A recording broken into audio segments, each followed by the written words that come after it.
ঘাট ধরে 2টার সময়, রাত 3টার সময় কন্টেইনারে এনে ইউরোপের কোনো দেশ বাংলাদেশি নাগরিকদেরকে সমুদ্র পারে, কর্ণফুলী নদীর পারে ফেলে দিয়ে যায় না, অথবা পটুয়াখালীতে কুয়াকাটার সৈকতে ফেলে দিয়ে যায় না।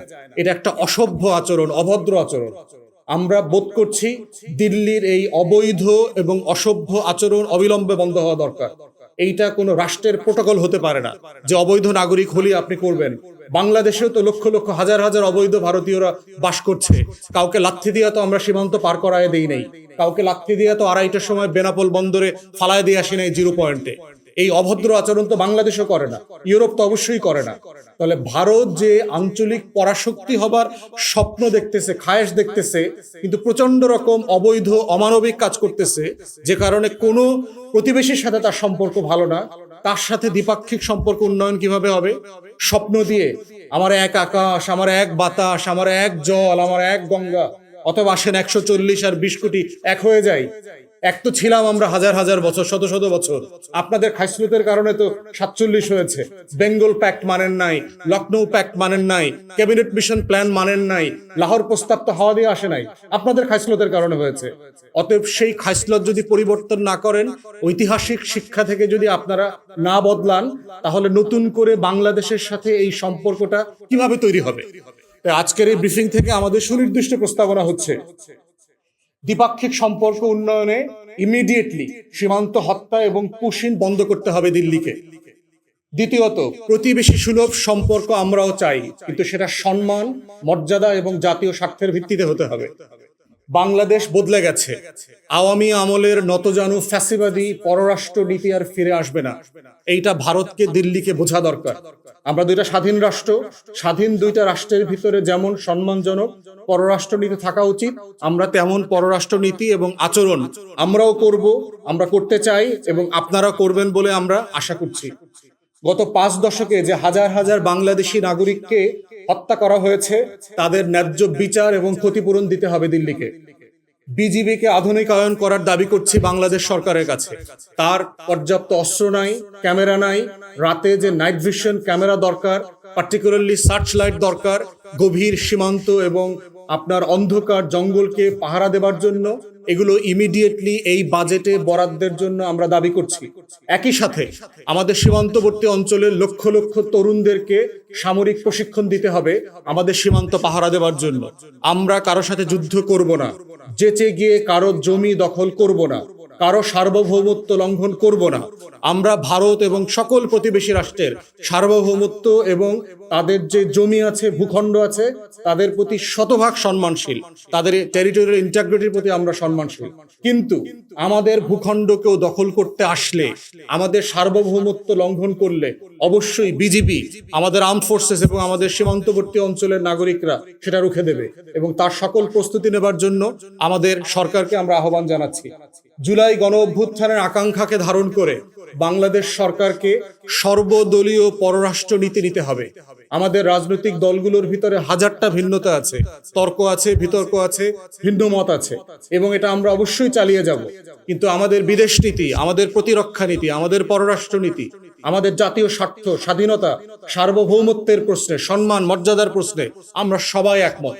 গত কয়েকদিন আগে দেখেছেন বাংলাদেশ সরকারের একজন অ্যাডভাইজার ডাক্তার জাহেদের সাথে যে কিভাবে অভদ্র আচরণ করা হয়েছে দিল্লি বিমানবন্দরে।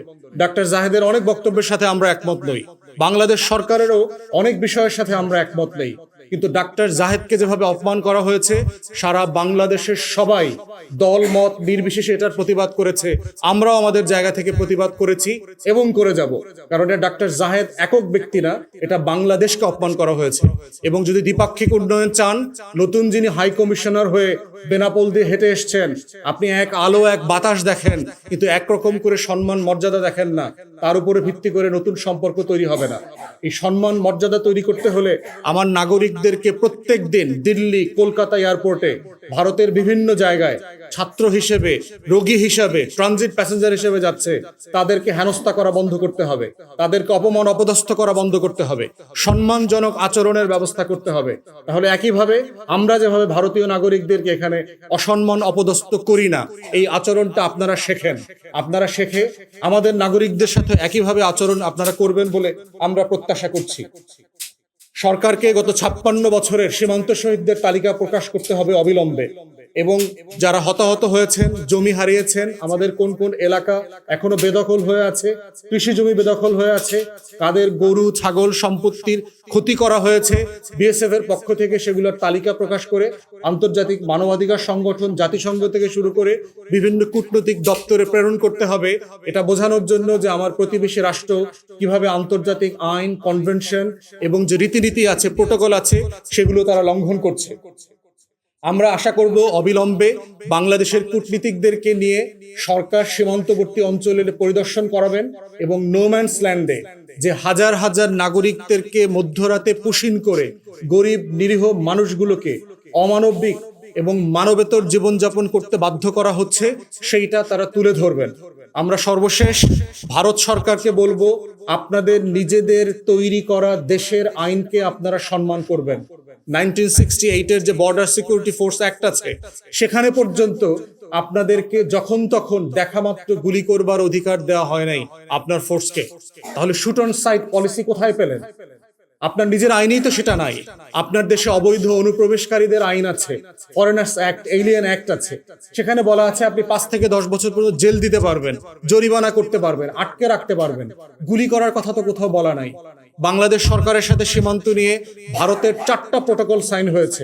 2011 সালে আমাদের জয়েন্ট কম্বাইন্ড আপনার বর্ডার ম্যানেজমেন্ট প্রোটোকল আছে, সেখানে পরিষ্কার করে বলে দেওয়া আছে যে সীমান্তের 150 গজের ভিতরে দুই দেশই কোনো লিথাল ওয়েপন, মারণাস্ত্র ব্যবহার করতে পারবে না, কাউকে গুলি করতে পারবে না, কোনো স্থাপনা তৈরি করতে পারবে না।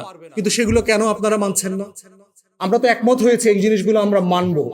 তাহলে আপনি কিসের ভিত্তিতে দ্বিপাক্ষিক সম্পর্কটা করবেন যে আমাদের একমত হওয়া আইনগুলো, একমত হওয়া প্রোটোকলটা পর্যন্ত আপনারা মানছেন না? তাহলে আপনি কোথায় আমাকে সম্মান করছেন? আমার রাষ্ট্রকে, আমার জনগণকে আপনি সম্মান করছেন। আমরা সেই সম্মানজনক সম্পর্কটা দেখতে চাই এবং ভারতকে প্রমাণ করতে হবে বাংলাদেশের আগামী দিনের দ্বিপাক্ষিক সম্পর্ক কূটনৈতিকভাবে কোন দিকে যাবে, কতদূর যাবে এবং সেটা কতটা সম্মানজনক হবে, সেইটা প্রমাণ করবার দায়িত্ব শতভাগ ভারতের। কারণ বাংলাদেশ ইতিমধ্যে এটা প্রমাণ করেছে যে আমরা সকল সম্মতিমূলক প্রোটোকল মেনে চলছি। আমরা সরকারের সমালোচনা করছি। একজন বিরোধী দলীয় এমপি ব্যারিস্টার আরমান সীমান্ত হত্যা পুশিন নিয়ে আলোচনা করবার জন্য সংসদের কার্যবিধির 147 বিধিতে নোটিশ দিয়েছে। নোটিশটা গ্রহণ করেছে সংসদ, গ্রহণ করে লাস্ট মোমেন্টে আলোচনা সাসপেন্ড করে দিয়েছে। বাংলাদেশ সরকারের এই দুষ্টামি বন্ধ হওয়া দরকার। আপনাদের লজ্জা হওয়া দরকার।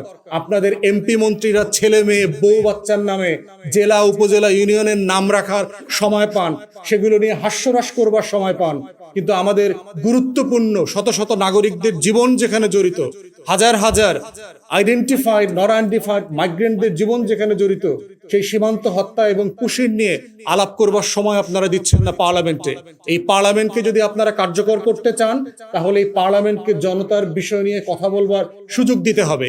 অবিলম্বে সংসদে সর্বদলীয় ঐকমত্যের ভিত্তিতে সীমান্ত হত্যা এবং পুশিন নিয়ে আলোচনা করা দরকার এবং আমাদের নিজস্ব প্রোটোকল তৈরি করা দরকার। এই আহ্বান জানিয়ে আমার ব্রিফিং এখানে শেষ করছি।